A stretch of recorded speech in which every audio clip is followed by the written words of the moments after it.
po everyone. So okay, lumabas dito sa aking garden, yan mini garden.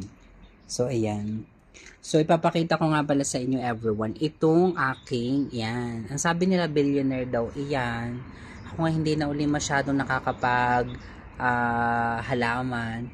Pero yan ang aking mga halaman everyone. Yan hanggang doon. Yan. Yan. So marami akong mga naitanim dito ng mga aloe vera.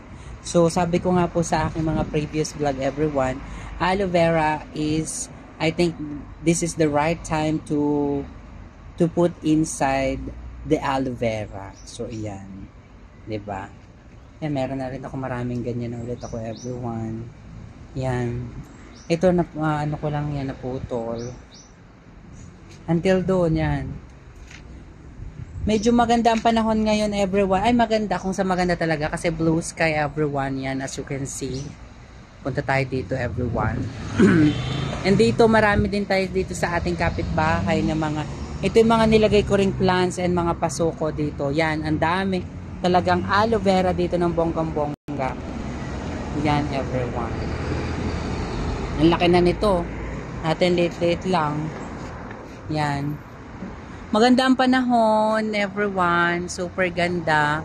Despite the current situation nga sa Pilipinas, with the politics and economy ng Pilipinas, we are hoping na sana is maging maayos na ang takbo ng pamumuhay ng bansang Pilipinas, everyone. At syempre dito sa Israel, although ang ceasefire everyone is until April, yung amnesty is April 30, sabi nila. Yun. So, we are praying and hoping for a long ceasefire here in Israel ng bonggang-bongga. Yan din itong aking laurel, everyone. Yan ang laurel ko.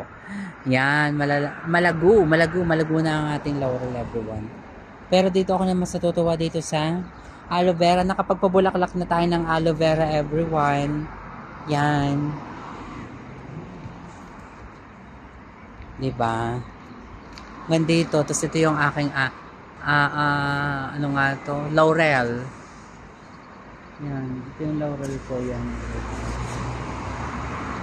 Dito naman mga aloe vera. Ako lahat na nagtanong niyan, ang liliit niyan.